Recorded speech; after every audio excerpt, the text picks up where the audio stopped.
নমস্কাৰ নিউটপা লাইফষ্টাইল চেনেলটিলৈ আপোনালোকক সকলোকে স্বাগতম জনাইছো আৰম্ভ কৰিব লৈছো আৰু এটা নতুন ভিডিঅ' আজি আপোনালোকৰ বাবে লৈ আহিছো গৰমৰ দিনত কিদৰে আপুনি আপোনাৰ ছালখনৰ উজ্জ্বলতা বৃদ্ধি কৰিব পাৰে ছালৰ বাবে অত্যন্ত উপযোগী এটা ৰেমেডি লৈ আহিছো সকলোৱে ব্যৱহাৰ কৰিব পাৰে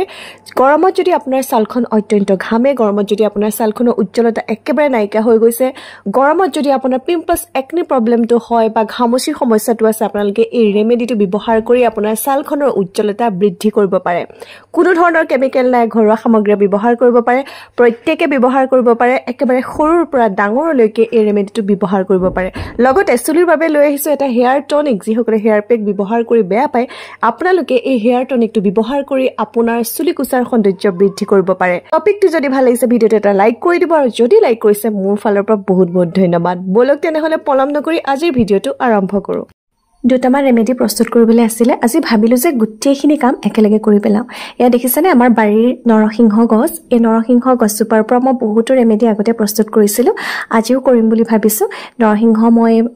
পাত দুটামান লাগিব মোক ৰেমেডিৰ কাৰণে আসলে মই মাজতে যে ব্ৰেণ্ডৰ লগত কাম কৰিছিলো সেই ব্ৰেণ্ডসমূহত দেখিছিলো নৰসিংহ পাতৰ পাউডাৰ তেওঁলোকে মোলে পঠিয়াইছিল আৰু তেতিয়া দেখিছিলো দাম প্ৰায় 140 টকা 150 টকা আমাৰ বাৰীতে দেখোন নিম পাতৰ গছ আছে নৰসিংহ পাতৰ গছ আছে আমিও পাৰো ঘৰৰ বাৰীখনতে কিমান যে নৰসিংহ পাত এনে পৰি থাকে নিম পাতি হক মই বহুত কেটা ইয়াৰ পৰা ৰেমেডি প্ৰস্তুত কৰিছো আজি ভাবিলো যে নৰসিংহ পাতৰ মই পাউডাৰো বনাও লগতে আৰু দুটা ৰেমেডি আছে চুলিৰ কাৰণে আৰু ছালৰ কাৰণে কি কৰিলো আপোনালোকক গুটেইখিনি দেখুৱাই আছো আজি আপোনালোকক দেখুৱাব বিচাৰিছো গৰমৰ দিনত আপোনালোকে কেনেকৈ ঘৰতে ক্ৰীম প্ৰস্তুত কৰি মুখত লগাব পাৰে আৰু লগতে আপোনাৰ চুলিৰ বাবে অত্যন্ত উপযোগী এটা মই হেয়াৰ টনিক শেয়াৰ কৰিব বিচাৰিছো টনিকটো বনাবৰ কাৰণে ইয়া দেখিছে মিঠি আৰু কালজিয়া খুব ভালদৰে ধুই লৈছো ধুই পেলাই ইয়াত আৰু দুটামান বস্তু মই মিক্স কৰিম মিঠি আৰু কালজিয়াখিনি এখিনি দেখিছে আপোনালোকে ইয়াত মই এলোভেৰা ব্যৱহাৰ কৰিছো সৰু সৰুকৈ কাটি ললো এলোভেৰাখিনি ব্যৱহাৰ কৰিছো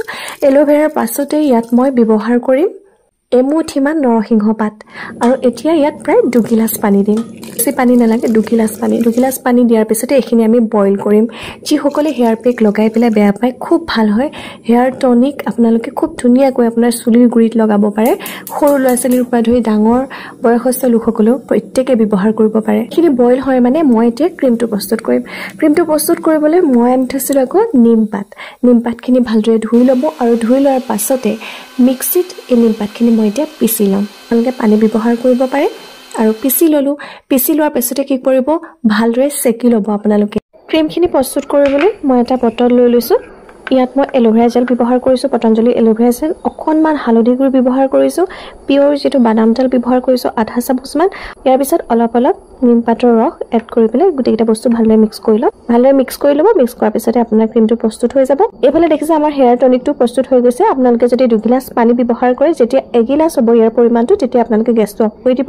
ভালদৰে সেকি ল'ব আপোনালোকে স্কেল্পত খুব ধুনীয়াকৈ ব্যৱহাৰ কৰিব পাৰে এয়া দেখিলেনে আমাৰ ঘৰুৱা এটো ক্ৰীম আৰু এফালে হেয়াৰ টনিকটো প্ৰস্তুত হ'ল আপোনালোকে বনাই চাব ব্যৱহাৰ কৰি চাব আৰু কেনেকুৱা পালে কমেন্ট বক্সত কমেন্ট কৰিবলৈ নাপাহৰিব ধন্যবাদ